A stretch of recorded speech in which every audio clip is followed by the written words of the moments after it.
menjelaskan tentang sensor pada sistem kendaraan otomotif.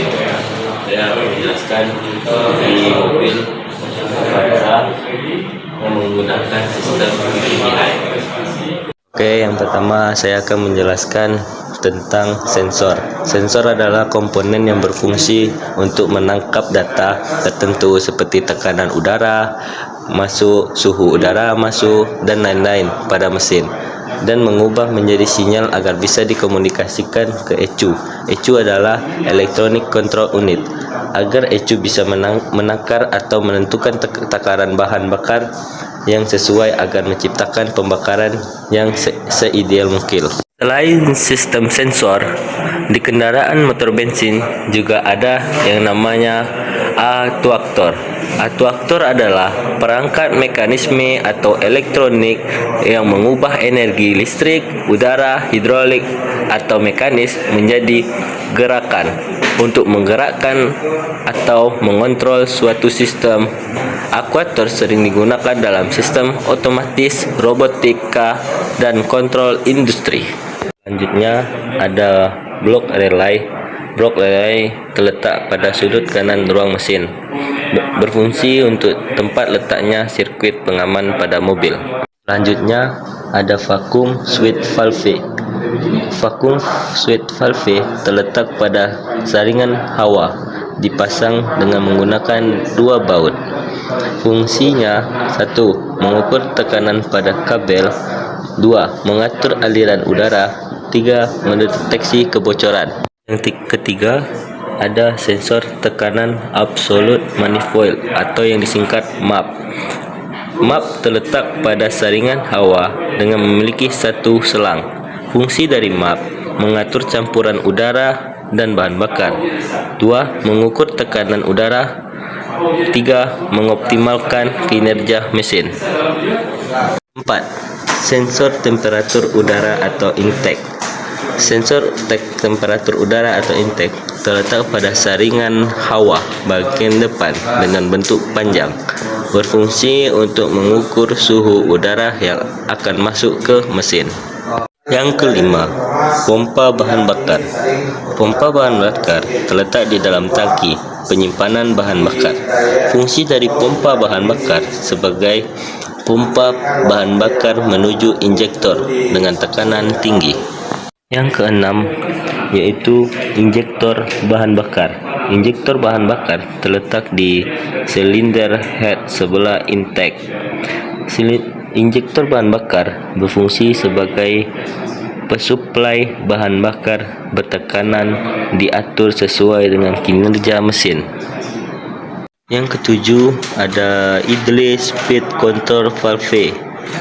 Idle speed control valve terletak pada throttle body dengan bentuk tabung. Fungsinya mengatur kecepatan idle, mengatur air dan udara, meningkatkan kinerja dan efisiensi mesin. Sensor TPS. TPS atau Throttle Position Sensor. TPS terletak pada throttle body, lurus dengan katup gas. Fungsinya untuk mendeteksi bukaan katup gas. 2. Mengatur campuran bahan bakar dan udara. Koil pengapian assembly. Koil pengapian assembly terletak pada katup silinder head dan bentuk panjang. Fungsinya: 1. Menghasilkan tegangan tinggi. 2. Mengatur pengapian. Yang selanjutnya nomor 10 yaitu sensor posisi camshaft. Sensor posisi camshaft terletak pada bagian belakang mesin pada silinder head. Fungsinya sebagai pendeteksi posisi camshaft. 2. Mengatur pengapian. Yang selanjutnya yang ke-11 sensor temperatur cairan pendingin mesin. Sensor temperatur cairan pendingin mesin terletak di bagian belakang mesin pada silinder head di bawah sensor cam. Fungsinya sebagai mengukur suhu pada mesin. 2. Mengoptimalkan kerja mesin. Yang selanjutnya yang ke-12 sensor heated oxygen. atau yang bisa disebut sensor oksigen. Sensor oksigen terletak pada knalpot mesin dengan bentuk tabung. Fungsi sensor oksigen satu untuk mengukur konsentrasi gas buang, dua mengatur campuran udara dan bahan bakar, tiga mengurangi emisi gas buang. Selanjutnya yang ke-13 yaitu sensor knock atau knock sensor. Knock sensor terletak pada silinder blok sebelah kanan di bawah intake. Fungsi dari knock sensor mengukur tekanan mesin, mencegah kerusakan mesin. Yang selanjutnya yang 14 yaitu sensor position crankshaft atau CKP. Sensor CKP terletak pada mesin bagian depan bawah pada tutup timing. Fungsinya mengukur posisi crankshaft. Yang kedua, mengatur pengapian. Dan selanjutnya yang nomor ke-15 yaitu crankshaft timing oil atau control valve SPL atau yang bisa disingkat OCV. Sensor OCV terletak pada tutup timing bagian atas. Fungsi dari sensor OCV adalah mengatur aliran oli cam.